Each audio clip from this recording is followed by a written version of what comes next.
తమ వద్ద ఒక రహస్య ఆయుధం ఉందని ఇరాన్ ప్రకటించింది.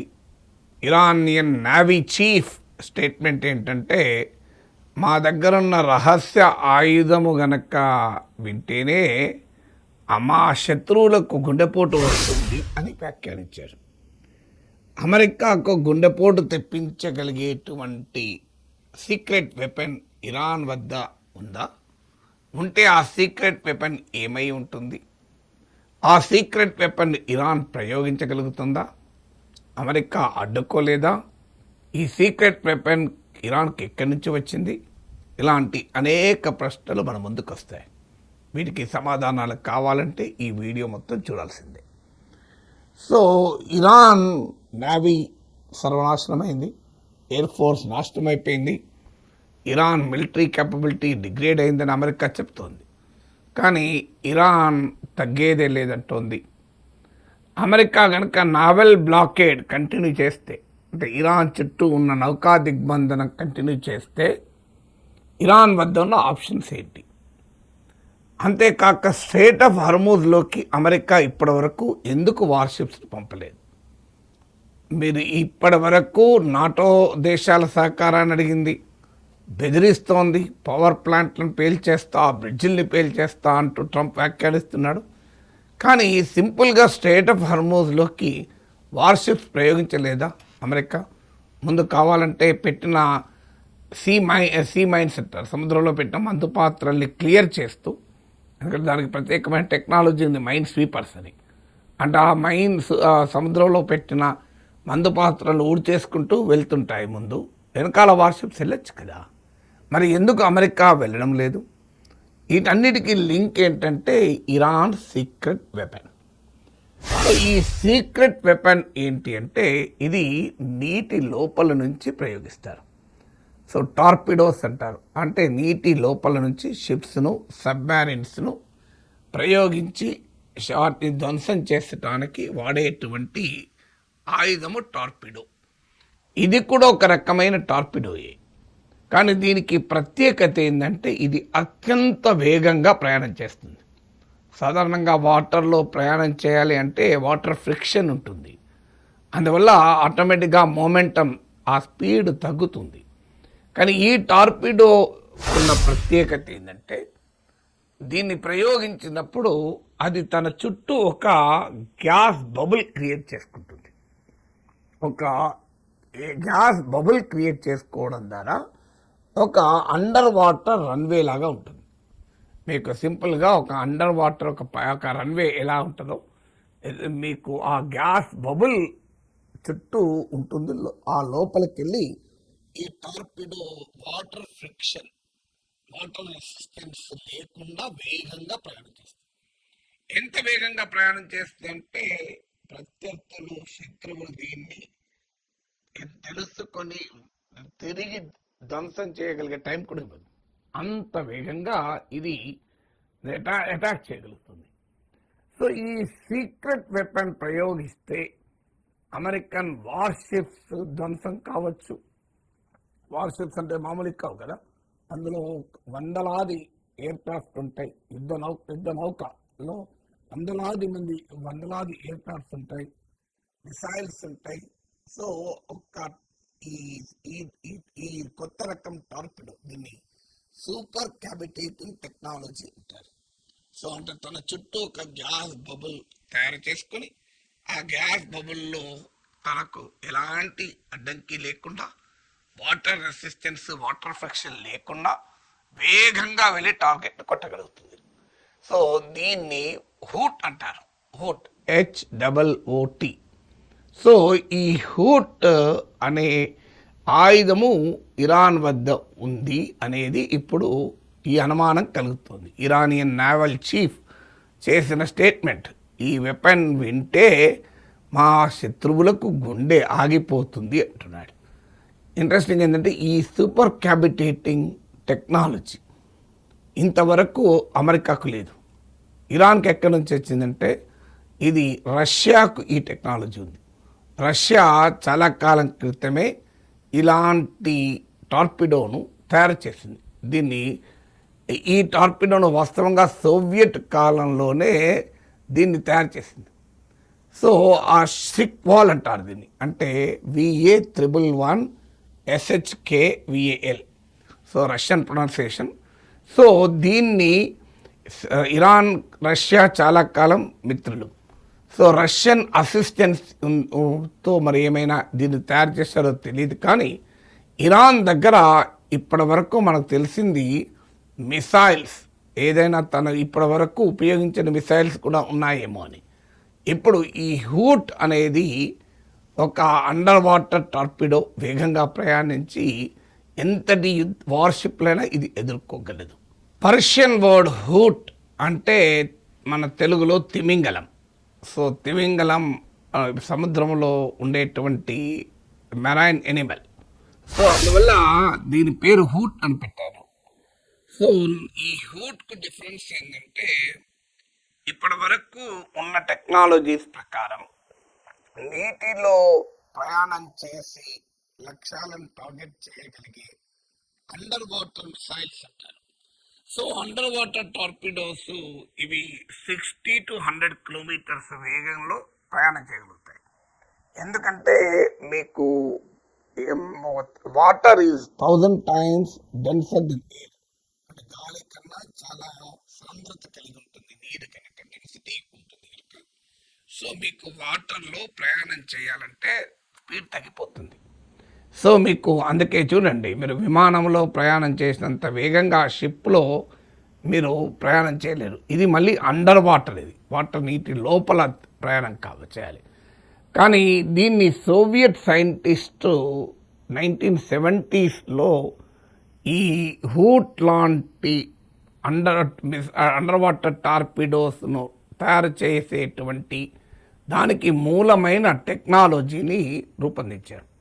సో సోవియట్ సైంటిస్ట్ 1970s రూపొందించిన ఈ టెక్నాలజీని సూపర్ క్యావిటేటింగ్ టెక్నాలజీ అంటారు.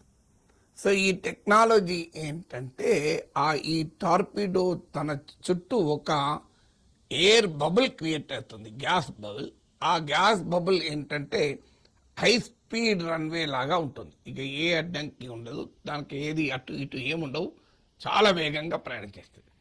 సో అందువల్లనే దీని వేగము ఏకంగా ఇప్పుడు ఇరాన్ చెప్పేది ఏంటంటే, తమ హూట్ ఇరాన్ సోర్సెస్ చెప్పేది 360 కిలోమీటర్స్ దాకా కూడా ప్రయాణం చేయగలుగుతుందండి. That is only an Iranian claim, that is no independent verification. మీకు దీనికి కావలసినటువంటి ఈ టెక్నాలజీని ఇరాన్ 2006 ఆ ప్రాంతంలోనే తయారు చేసింది అనేది మిలిటరీ ఎక్స్పర్ట్ చెప్పేది. బట్ దీని గురించి పెద్దగా వివరాలు ఎవరికీ తెలియదు, ఎందుకంటే అత్యంత రహస్యంగా ఉంచారు. ఎంతమంది చెప్పినట్లు ఈ సూపర్ క్యాపిటేటింగ్ టెక్నాలజీ అమెరికాకు కూడా లేదు, కేవలం 2 దేశాలకి ఈ టెక్నాలజీ ఉంది. మొదటిది రష్యా, రెండవది ఇరాన్. ఇలా ఇరానియన్ హూట్ వెపన్ ఒక 200 కిలోగ్రామ్స్ వార్ హెడ్ను తీసుకెళ్ళగలుగుతుంది. అంటే ఒక 200 కిలోగ్రాముల అత్యంత శక్తివంతమైన పేలుడు పదార్థాన్ని కూడా తీసుకెళ్ళగలుగుతుంది. దాన్ని వార్ హెడ్ అంటారు. సో దీన్ని మరి అమెరికా వార్షిప్స్ ఇరాన్కు సమీపంలో మోహరించి ఉన్నాయి. ఇరాన్ నౌకా దిగ్బంధనం కొరకు, నావల్ బ్లాకేడ్ కొరకు మోహరించి ఉన్నాయి. ఆ మోహరించి ఉన్న అమెరికన్ వార్షిప్స్ను ఈ హూట్తో అటాక్ చేయగలరా? ఎందుకంటే మిసైల్స్తో అటాక్ చేస్తానంటే అవి దగ్గరకు వచ్చే లోపల అమెరికా వాటిని కొట్టిపడేస్తుంది. స్పీడ్ బోట్లతో చేయాలి అంటే దగ్గరికి వచ్చుడితోనే లేపడేస్తుంది. అందువల్ల అమెరికా దీన్ని గుర్తించి అటాక్ చేసే టైం కూడా ఇవ్వకూడదు. అందుకే ఈ హూట్కున్న ప్రత్యేకతనే మీకు 360 km/h వేగంతో ప్రయాణం చేస్తుంది. ఇంతకుముందు చెప్పినట్లు 60 to 100 కిలోమీటర్స్లో నార్మల్గా అండర్ వాటర్ టార్పిడోస్ ప్రయాణం చేస్తే ఇది 360 km/h ప్రయాణం చేయగలుగుతుంది. సో అంత వేగంగా వచ్చి హిట్ చేయగలుగుతుంది. మరి అమెరికన్ వార్షిప్స్ కొట్టగలుగుతుందా అంటే, ఇక్కడ ఈ హూట్ కానీ ఇరాన్ తయారు చేసుకుందని చెప్పుకునే ఈ హూట్ కానీ రష్యాకుండే వెపన్ కానీ వీటికి ఉండేటువంటి ఒక ప్రాబ్లం ఉంది ఈ సూపర్ క్యావిటేటింగ్ టెక్నాలజీకి. సో ఈ ప్రాబ్లం ఏంటి అంటే ఇది చాలా వేగంగా ప్రయాణం చేస్తుంది కనుక నార్మల్ టార్పిడోస్ కన్నా ఎక్కువ ఫ్యూయల్ కన్జ్యూమ్ చేస్తుంది. దానివల్ల ఇది రేంజ్ తక్కువ ఉంటుంది. ఇప్పుడు ఉదాహరణకు నార్మల్ టార్పిడోస్ 30 కిలోమీటర్స్ రేంజ్, అంటే శత్రు టార్గెట్ 30 కిలోమీటర్స్ దూరంగా ఉండగా దీన్ని ప్రయోగించగలిగితే ఇది ఈ హూట్కు మిలిటరీ ఎక్స్పర్ట్ చెప్పేది 15 కిలోమీటర్స్ రేంజ్ మాత్రమే ఉంటుంది, 15 కిలోమీటర్లు. అదే మిసైల్ అనుకోండి, మీకు ఇంటర్ కాంటినెంటల్ బ్యాలిస్టిక్ మిసైల్స్ అయితే 8,000 కిలోమీటర్స్, 10,000 కిలోమీటర్స్ వరకు కూడా. మన అగ్నిదే మోర్ దెన్ 5,000 కిలోమీటర్స్ రేంజ్. మీకు ఐసీబీఎంలో అయితే 10,000 కిలోమీటర్స్ కూడా వరకు కూడా అంటారు. సో ఇరాన్ కూడా 2,000 కిలోమీటర్స్ వరకు కూడా ప్రయోగించగలిగే మిసైల్స్ ఏమైనా డెవలప్ చేసిందా అని అనుమానం. కానీ ఇది అండర్ వాటర్ కనుక దీనికి 15 కిలోమీటర్ రేంజే ఉంటుంది because of the very high speed. So ఈ 15 కిలోమీటర్స్ రేంజ్ అంటే అర్థం ఏంటి? ఇప్పుడు ఉదాహరణకు ఇరాన్ సమీపంలో American warships USS Abraham Lincoln ఉంది. సో దీన్ని అటాక్ చేయాలి అంటే, లేదు యుఎస్ఎస్ ఇంకొక జెరాల్డ్ ఫోర్డో, యుఎస్ఎస్ ట్రిపోలో ఏదైనా కానీ, ఇప్పుడు ప్రజెంట్ అబ్రహాం లింకన్ ఇరాన్ సమీపంలో వాటర్లో ఉంది. దీన్ని అటాక్ చేసి ధ్వంసం చేయాలి అంటే 15 కిలోమీటర్ రేంజ్ నుంచి, అంటే 15 కిలోమీటర్ దూరం నుంచి ప్రయోగించాలి. 15 కిలోమీటర్ల దూరం నుంచి ప్రయోగించగలుగుతుందా? ఎందుకు అంటే ఇక్కడ ఒక మళ్ళీ ఛాలెంజ్ ఉంది. ఈ ఛాలెంజ్ ఏంటంటే సాధారణంగా ఈ వార్షిప్స్ మల్టిపుల్ అటాక్స్, అత్యంత శక్తివంతమైన టార్పిడోస్తోని అన్ని వైపుల నుంచి దాడి చేసినా కూడా తట్టుకొనగలిగేటువంటి మెటీరియల్తో రూపొందిస్తారు. సో దీనికి ఉన్న మొదటి అడ్వాంటేజ్ అంటే దాన్ని కూడా పెనిట్రేట్ చేసుకొని ఈ హూట్ వెళ్ళాలి. ఇంకొకటి ఏంటంటే దీని చుట్టూ మల్టీ లేయర్ డిఫెన్స్ ఉంటుంది.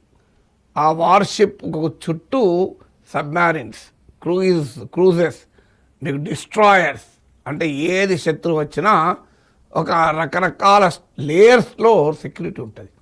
ఇప్పుడు ఈ హూట్ ఒకదాన్ని ప్రయోగించి మళ్ళీ ఇంకోదాన్ని ఒకదాన్ని ఛేదించి ఇంకోదాన్ని ఛేదించి అలా మల్టీ లేయర్ డిఫెన్స్ను ఛేదిస్తూ పెనట్రేట్ అవుతూ వార్షిప్ను ముట్టుకోగలగాలి. ఈ లోపల అమెరికా కూడా రియాక్ట్ కావచ్చు. సో అది మేజర్ లిమిటేషన్స్, అంటే దగ్గరలో నుంచి మాత్రమే ప్రయోగించగలుగుతుంది. ఈ వీటిని ఇప్పుడు మీకు నేను చెప్పిన వార్షిప్, దాని చుట్టూ సబ్మారిన్స్, క్రూజెస్, పెద్ద ఎత్తున డిస్ట్రాయర్స్, ఇవన్నిటినీ ఉండడాన్ని ఏంటంటే ఒక గ్రూప్ అంటారు దీన్ని. ఇది ఒక 100 కిలోమీటర్ల దూరంలో ఇవంతా ఉంటుంది. క్యారియర్ స్ట్రైక్ గ్రూప్ అంటారు దీన్ని. సో దీన్ని ఒక 100 కిలోమీటర్ విస్తీర్ణం ఉంటుంది. ఒక యుఎస్ఎస్ అబ్రహాం లింకన్ వార్షిప్ ఉందంటే సముద్రంలో చుట్టూ ఒక 100 కిలోమీటర్ల వరకు స్ప్రెడ్ అయి ఉంటాయి ఇవన్నీ. సో ఇది మరి రేంజ్ ఏమో 15 కిలోమీటర్సే. సో దాని దగ్గర నుంచి వచ్చి కొట్టినా డైరెక్ట్గా వార్షిప్ అటాక్ కాదు, ముందు ఒక సబ్మారిన్, ఆ తర్వాత మళ్ళీ వీటన్నిటిని ఛేదిస్తూ వెళ్ళాలి. వార్షిప్ను మాత్రం డైరెక్ట్గా అటాక్ చేయాలి. అందుకే స్ట్రెయిట్ ఆఫ్ హార్మూజ్లో కనుక American worship USS Abraham Lincoln enter అయి ఉంటే, స్ట్రెయిట్ ఆఫ్ హార్మూజ్ చాలా నారో స్ట్రెచ్ కనుక, ఇరాన్ చాలా సులభంగా స్ట్రెయిట్ ఆఫ్ హార్మూజ్లో ఈ హూట్ను ప్రయోగించగలుగుతుంది. అందుకే మీరు గమనించండి, స్ట్రెయిట్ ఆఫ్ హార్మూజ్ తెరవాలి అని అమెరికా ఇరాన్ పైన ఒత్తిడి తేవడము, బెదిరించడము, భయపెట్టడము తప్ప ఇంతవరకు మీకు వార్షిప్స్ అక్కడే ఉన్నాయి. USS Abraham Lincoln West Asian వాటర్స్లోనే ఉంది, పశ్చిమాసియా వాటర్స్ ఉన్నాయి. మరి పంపించి క్లియర్ చేయొచ్చు కదా, చేయలేకపోయింది. ఎందుకంటే ఇలాంటి సీక్రెట్ వెపన్ ఇరాన్ ఏమైనా ప్రయోగిస్తే అమెరికన్ వార్షిప్ తలకిందులైపోతుంది. ఇరాన్ దగ్గర ఉన్నటువంటి హూట్ నేను ఇంతకుముందు చెప్పినట్లు రష్యన్ వెపన్ అయిన షిక్వాల్ మోడల్లో తయారు చేసిందని మిలిటరీ ఎక్స్పర్ట్స్ అనుమానం. సో రష్యన్ భాషలో మీకు షిక్వాల్ అంటే ఒక భయంకరమైన సుడిగాలితో కూడిన కుంభవృష్టి అని. అది కూడా కొద్దిసేపు అంటే సుడిగాలి కాదు, చాలాసేపు ఉండేటువంటి సుడిగాలితో కూడిన కుంభవృష్టి అని దాని మీనింగ్. సో వీరు పెట్టిన దానికేమో హూట్ అంటే పర్షియన్ భాషలో తిమింగలం అని. సో ఈ రష్యన్ సపోర్ట్తోనే ఇరాన్ ఈ వెపన్ తయారు చేసిందా, లేదా ఇరాన్ రహస్యంగా ఈ టెక్నాలజీని పొందిందా, లేదా మీకు షిక్వాల్ రివర్స్ ఇంజనీరింగ్ చేసిందా అంటే అది ఇప్పటికీ కూడా మిలిటరీ ఎక్స్పర్ట్స్ ఒక అభిప్రాయం రాలేకపోతున్నారు. కానీ ఇది రష్యన్ షిక్వాల్కు పోలినటువంటి అండర్ వాటర్ వెపన్ అని. అయితే దీనికి ఉన్న ఛాలెంజ్ల్లో ఒకటే, ఇంతకుముందు చెప్పినట్లు రేంజ్ కేవలం 15 కిలోమీటర్స్. దీన్ని ప్రయోగించాలంటే ఒక స్పీడ్ బోట్లోనో సబ్మెరీన్లోనో దీన్ని ప్రయోగించాల్సి ఉంటుంది. సో ఇరాన్ సబ్మెరీనో ఇరాన్ స్పీడ్ బోటో ఈ హూట్ను ప్రయోగించడానికి American carrier strike group CSG దానికి దగ్గర దాకా వస్తే వెంటనే అమెరికన్ 100 కిలోమీటర్ల విస్తీర్ణంలో ఉన్న ఈ కెరీర్ స్ట్రైక్ గ్రూప్లో అంటే వార్షిప్కు రక్షణ వలయంగా ఉన్న మల్టిపుల్ లేయర్స్ అంటే మల్టిపుల్ వలయాల్లో ఉన్న అవి అలర్ట్ అయి అటాక్ చేస్తాయి. అందుకే మిలిటరీ ఎక్స్పర్ట్స్ అనేది ఏంటంటే దీన్ని ప్రయోగించడం నియర్లీ ఇంపాసిబుల్ అంటారు. అందుకే ఇప్పటి వరకు రియల్ బ్యాటిల్ ఫీల్డ్లో ఇరాన్ ఇప్పటి వరకు దీన్ని ప్రయోగించిన దాఖలాలు లేవు. So it is still develop అయి ఉంది తప్ప ప్రాక్టికల్గా బ్యాటిల్ ఫీల్డ్లో ప్రయోగించింది లేదు. సో దీన్ని ప్రయోగించితే ఎలా ఉంటుంది అనేది ఎవరికీ తెలియదు. సో దీన్ని అంత స్పీడ్తో ప్రయోగించినప్పుడు అక్యురేట్గా టార్గెట్ చేయగలుగుతుందా, ఇవన్నీ కూడా క్వశ్చన్సే. అయితే మిలిటరీ ఇండస్ట్రీ చెప్పేది అంటే నియర్ ఇంపాసిబుల్ కానీ ఇంపాసిబుల్ కాదు. ఎందుకంటే కొత్త వెపన్స్ ఇన్నోవేట్ చేస్తూనే ఉంటారు. అందులో ఇరాన్ ఇప్పటికే మిసైల్ కేపబిలిటీలో చాలా ముందుంది. సో ఇప్పుడు ఈ వాస్తవంగా నావల్ కెపాసిటీ తక్కువ ఇరాన్ది, కానీ ఇలాంటి సీక్రెట్ వెపన్స్ ఉంటే ఇరాన్ సడన్గా బ్యాటిల్ ఫీల్డ్ అడ్వాంటేజ్ను పొందే అవకాశం ఉంటుంది. ఇప్పటికే అసిమెట్రిక్ వార్ఫేర్తో అమెరికాకు చెమటలు పట్టిస్తున్న ఇరాన్ ఈ రకమైన ఆయుధాలను గనక ప్రయోగిస్తే వార్ ఏ టర్న్ తీసుకుంటుందో అన్నది ఆందోళన.